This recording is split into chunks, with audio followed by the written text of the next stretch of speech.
गलती को सुधारने के लिए मट्टी के करवे के साथ में शक्कर का करवा रखा जाता है।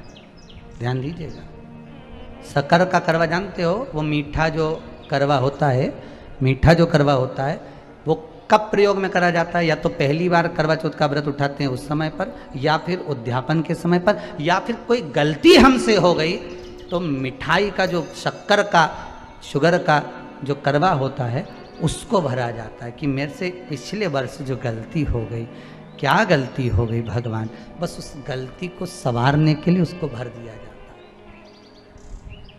मिलता है बाजार में, आपने देखा कि नहीं देखा वो पता नहीं, पर मार्केट में आता है शक्कर का करवा, शुगर का करवा। गलती भाइयों ने भी कर दी। कभी कभी हमारी सहानुभूति, कभी कभी हम दूसरे को समझाने के चक्कर में अपना तत्व दिखाने के लिए गलती कर जाते हैं, अपना तत्व दिखाने के लिए।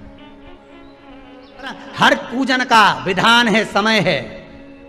सुबह 4 बजे से लेकर रात्रि के चंद्र आए जब तक आप भूखे रहते हो करवा चौथ के दिन। फिर जल्दी किस बात की है? क्यों इतनी जल्दी है? वहां जाओ, वहां देख के आओ चांद आया कि नहीं, वहां जाओ, वहां देख के आओ चांद आया कि नहीं आया।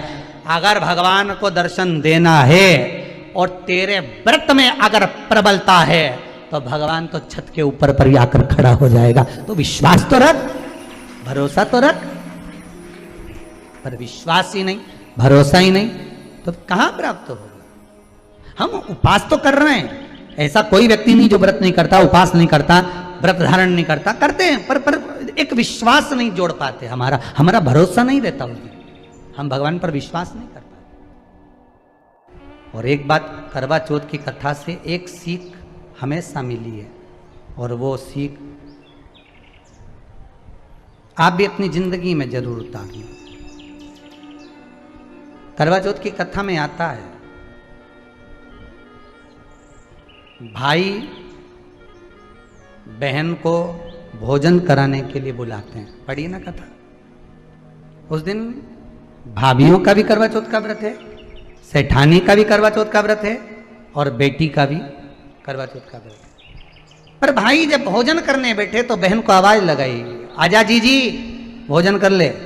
दीदी आओ भोजन करो।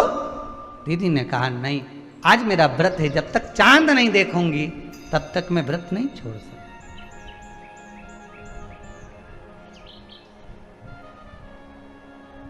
चंद्रमा देख लूंगी, अर्घ दे दूंगी, पूजन कर लूंगी, तब मैं व्रत छोड़कर फिर भोजन कर लूंगी। भाई भोजन की थाली से उठे, भोजन की थाली से भाई उठे। सबने विचार कर लिया, एक काम करो, जीजी भोजन नहीं कर रही है, दूर जाकर वहां आग लगाओ, टेकरी के ऊपर आग लगाना, एक चलनी इतनी बड़ी ले जाओ, उस चलनी को दिखाना आग में।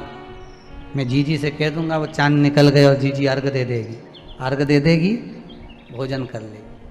बेचारी कब की भूखी, सुबह से उसने कहीं खाया नहीं।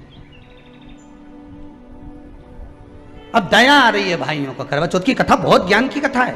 कभी माताएं तो आप लोग तो पढ़ती होगी, वो चलनी में मुंडा देखने से पहले तो पढ़ी जाए, उसके बाद मुंडा देखा जाए, उसके बाद मुंह देखे चलनी में, ने तिलक करे, ने फिर आरती उतारे। ये तो सब बात का छत के ऊपर का ही सारा प्रोसेस बात का। पर नीचे तो जब तुम पूजन करो तो उस समय पे किताब पढ़ने पड़े, और उसमें लिखा ने भाई उनके दया आ गई, दया आई तो बहन के खाना खिलाने के लिए ने चलनी में वो आग जलाकर दिखा दी।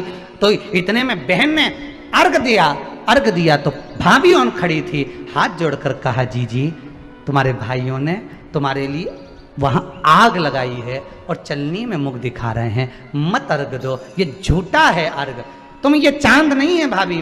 जीजी मानो तो ननंद को समझाया, पर प्रेम इतना ज्यादा था भाई बहन का, सुनी नहीं। कथा कर रही है भाभी, हम समझा रही है ननंद को। करवा चौथ की कथा में लिखा है। आप लोग कहोगे कि सियर वाला महाराज कहां से बोल रहा है, तो करवा चौथ की कथा में से पढ़ लेना।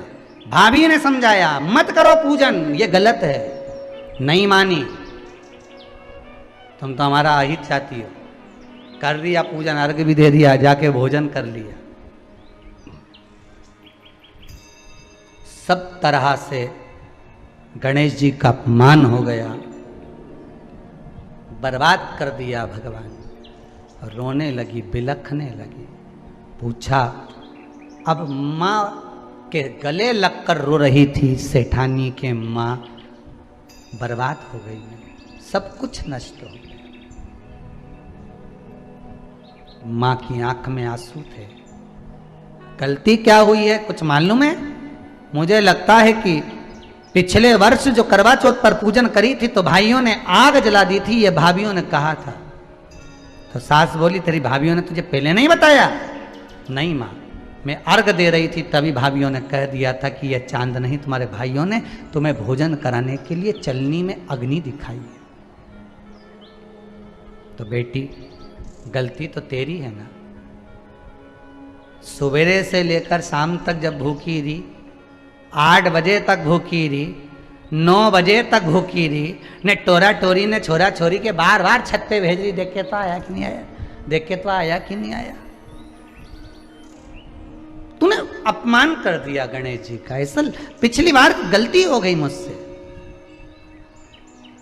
वो गलती कैसे स्वीकारूं मैं, कैसे